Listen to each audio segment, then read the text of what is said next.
सत श्री अकाल दोस्तों, मैं हाँ नरेंद्रपाल सिंह।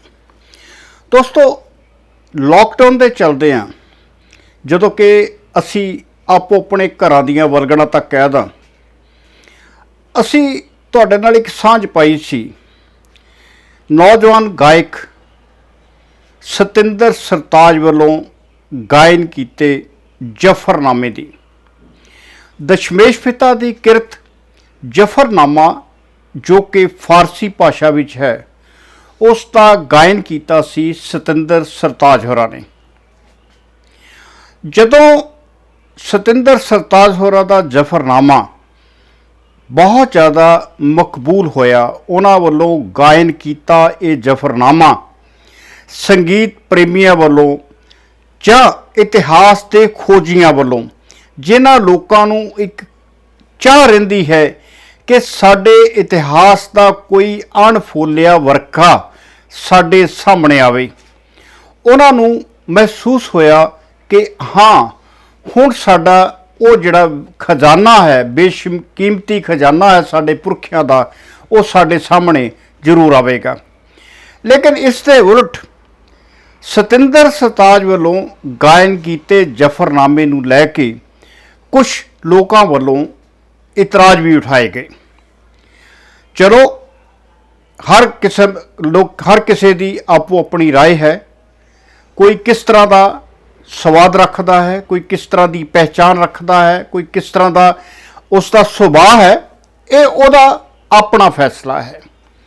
लेकिन इसके नाल ही जदों जफरनामे की शिकायत की गई तो फिर शिकायत कर दी गई कि किते ना किते सतिंदर सरताज ने आरती गायन करदियां भी कुछ गलतियां कीतियां ने।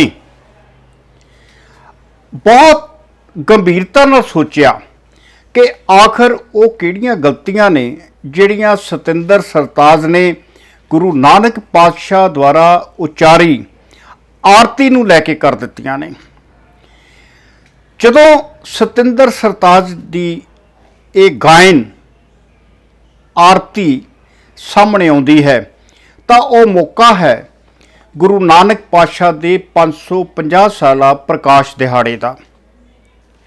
सतिंदर सरताज आरती गायन नूं ही क्यों चुनते हैं, उसका एक कारण जरूर साझा करना चाहांगे कि जदों रविंद्रनाथ टैगोर वर्गे महाकवि नूं ये पूछा गया कि अगर समुचे संसार का कोई राष्ट्रीय गीत होवे, कोई सांझी बेनती होवे जो हर रोज़ उस परमात्मा के सामने होवे तो वो की होवेगी, तो उन्हां दा कहना सी कि गुरु नानक पातशाह द्वारा उचारी आरती तो वध कुछ नहीं हो सकता, इस तो बेहतर कुछ नहीं हो सकता। हुण जेकर गुरु नानक पातशाह वालों उचारी आरती का जिक्र किया जाए तो इतिहास इस गल की साखी भरदा है कि जदों अपनी पहली उदासी दौरान गुरु नानक पातशाह जगन्नाथपुरी पुजदे हैं, पुरी के स्थान पर पुजदे हैं, तो उस वेले के पुजारी भगवान नूं जगन्नाथ के रूप में पूजते हैं और थाल दे विच दीवे बाल के उसकी आरती उचारते हैं।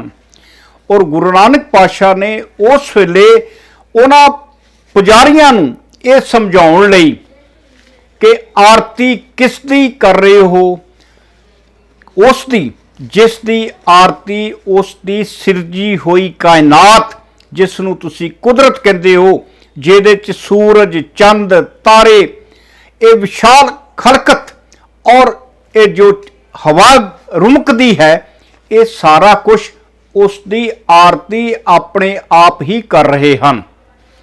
और यही गुरु नानक पातशाह का संदेश आरती के रूप में सामने आता है, जिथे पातशाह ने उच्चारण किया, गगन में थाल रब चंद दीपक बने तारका मंडल जनक मोती। हुण इस आरती के उच्चारण नूं लैके वख-वख जगह ते वख-वख स्थानां ते थोड़ी जी परंपरा का अपना फर्क है।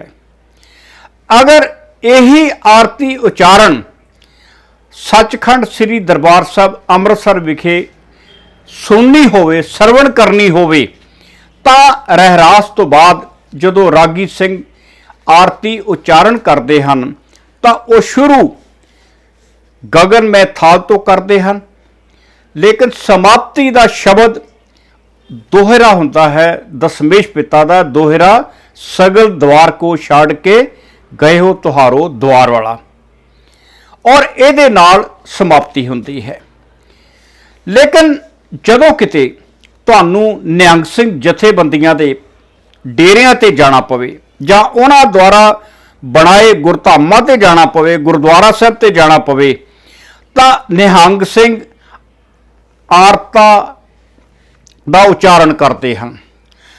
आरता असी आरती कहते हैं, निहंग सिंह आरता कहते हैं, लेकिन उस आरते दे विच सारे ही शब्द दशमेश पिता दे उचारण कीते शब्द हुंदे हैं, और एक शब्द गुरु तेग बहादुर साहब का है, और समाप्ति भी, शुरुआत भी गुरु गोबिंद सिंह द्वारा उचारे बचन रही और समाप्ति भी उहदे रही। इसे तरह जदों तुसी किते निर्मले पंथ दी, क्योंकि इस वेले कोई एक सच पंथ नहीं है, पंथ दे विच वो सारियां धिरां हन। जिहड़ा निर्मला स्वरूप है वो भी पंथ का स्वरूप है, जो निहंग सिंह दल पंथ है वो भी कौम का स्वरूप है, बाकी जो संप्रदावां हन वो भी कौम का स्वरूप है, और ये सारियां इकट्ठियां हो के ही किते ना किते दल पंथ गुरु पंथ के रूप में सामने आउंदियां हन।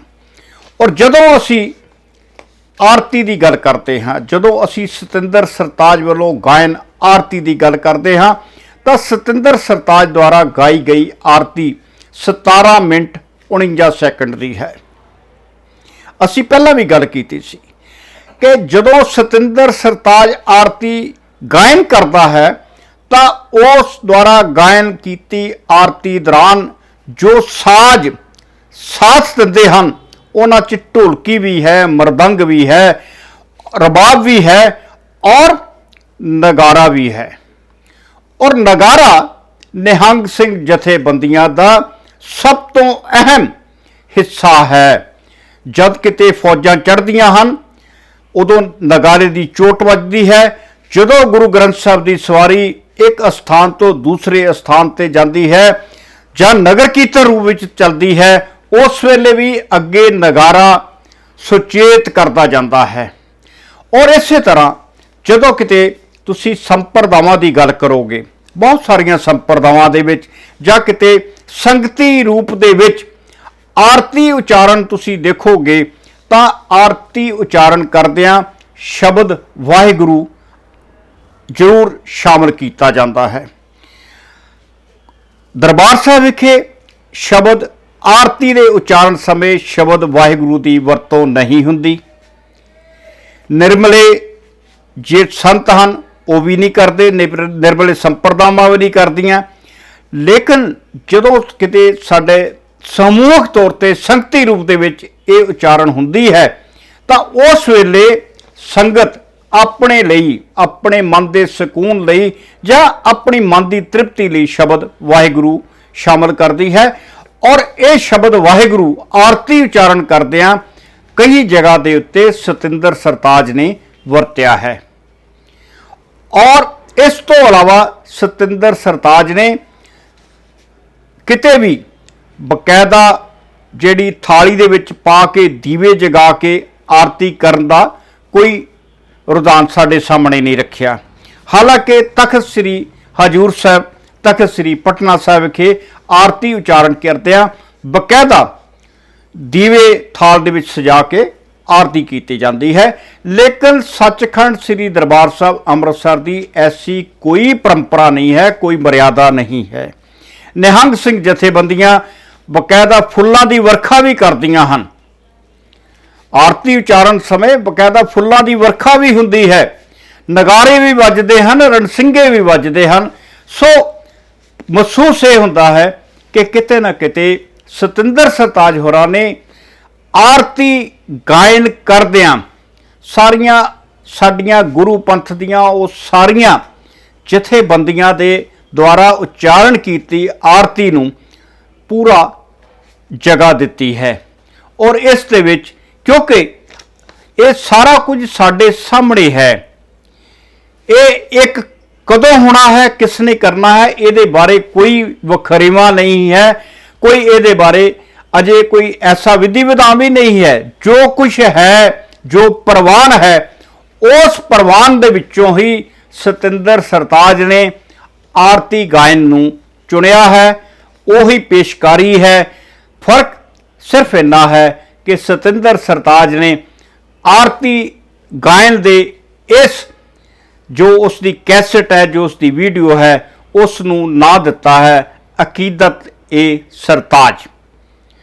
ਔਰ ਜਦੋਂ ਕੋਈ ਅਕੀਦਤ ਪੇਸ਼ ਕਰ ਰਿਹਾ ਹੈ ਤੇ ਉਹਦੇ ਵਿੱਚੋਂ ਉਹਦੀ ਸ਼ਰਧਾ ਨੂੰ ਕਦੇ ਵੀ ਦਰਕਨਾਰ ਨਹੀਂ ਕੀਤਾ ਜਾ ਸਕਦਾ। ਤੁਹਾਡਾ ਬਹੁਤ ਬਹੁਤ ਧੰਨਵਾਦ।